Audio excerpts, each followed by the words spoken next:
This is the facelifted version of Mercedes-Benz's swanky four-door coupe, the CLS. Yes, the car was updated last year as well, but the updates, both visual and mechanical, are more comprehensive this time around. At the same time, the CLS has also become significantly cheaper to buy.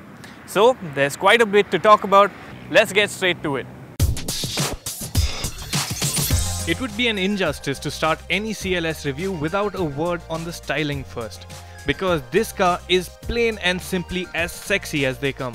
It's wide, low and still stands out for its sports car with 4 doors design. There are quite a few new bits to tell you this is the 2015 model too. The new grille, for instance, is noticeably more rounded, features a single slat and comes embellished with an elegant diamond pattern mesh. The restyled bumper serves to tidy up the front as well, and if you notice, no longer houses auxiliary lamps.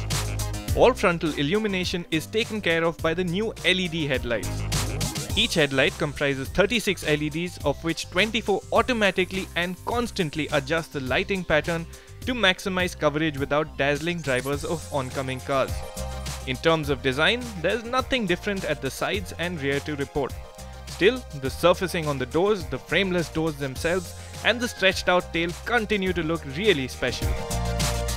Within the cabin, the most notable change is the larger new screen for the infotainment system. The tablet-like screen, which is something seen on all newer Mercs, does sit awkwardly atop the dash, but offers lots more in terms of functionality. So, in addition to satellite navigation, the 360-degree camera, and the Bluetooth telephone function, the system will also connect to the internet using a paired phone's connection or even a Wi-Fi hotspot. You can browse web pages, connect to your favorite social networking sites, or even check the status of your stocks. It's quite a nice way to kill time at long traffic halts. The system will also connect to internet radio channels, which helps you make the most of the brilliant 14 Harman Kardon speakers that are scattered across this cabin. Unfortunately, the system isn't quite perfect. The rotary dial operated system isn't all that intuitive to use and in fact can get quite infuriating when you're in a hurry.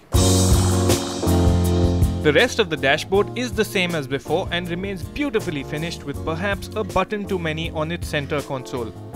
As before, front seat comfort is good, but the low roof means the windows are small. Ingress-egress also requires some flexibility and headroom isn't in abundance. The last bit is more pronounced in the back, marking the CLS down as a car for the chauffeur driven. But you'll be surprised to know how many people are willing to live with the compromise. Those who choose to be ferried around in one will like the elegant manner in which the center console extends into the back and divides the rear section into 2 defined zones.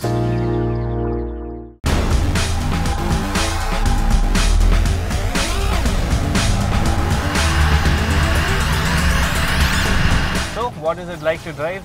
In a word, different.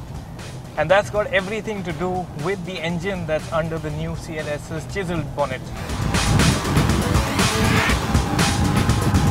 Sadly, the silky smooth 302 bhp 3.5 litre petrol V6 the CLS used to come with is no longer available to Indian buyers. In its place, India-bound CLSs get Merc's tried and tested 4-cylinder 2.1 litre diesel engine. It's the same engine that powers a whole host of Mercs, but here the engine makes 201 bhp and 50.9 kgm. In a car that weighs 1850 kgs and looks as sporty as the CLS, the numbers appear adequate but not quite special. Still, we'll give the engine a fair hearing. On startup alone, you'll be able to tell that this is a diesel car because idle is quite gravelly. But things settle down quickly enough. In fact, if you drive with a light throttle, the engine note really won't intrude much into the general quietness of the cabin. But if you do choose to press on, then you will find that the engine does get quite strained as it gets closer to the 4000 RPM rev limiter.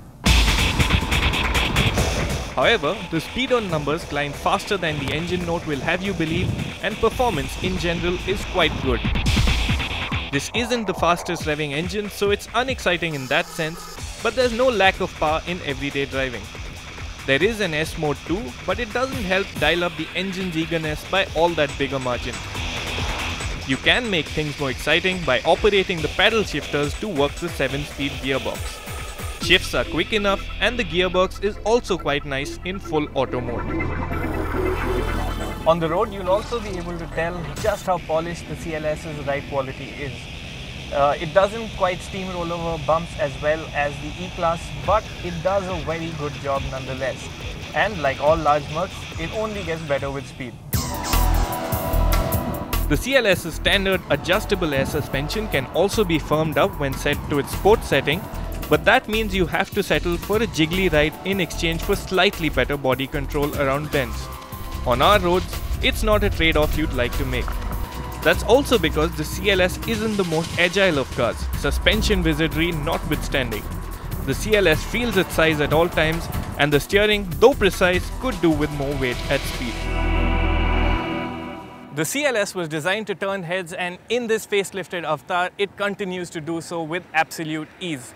Sure, the CLS is not the most practical or even the most comfortable of large sedans, but it's got a certain glamour quotient that makes it undeniably tempting. The 2.1-litre diesel engine is also up to the task if out-and-out performance are not on your list of must-haves.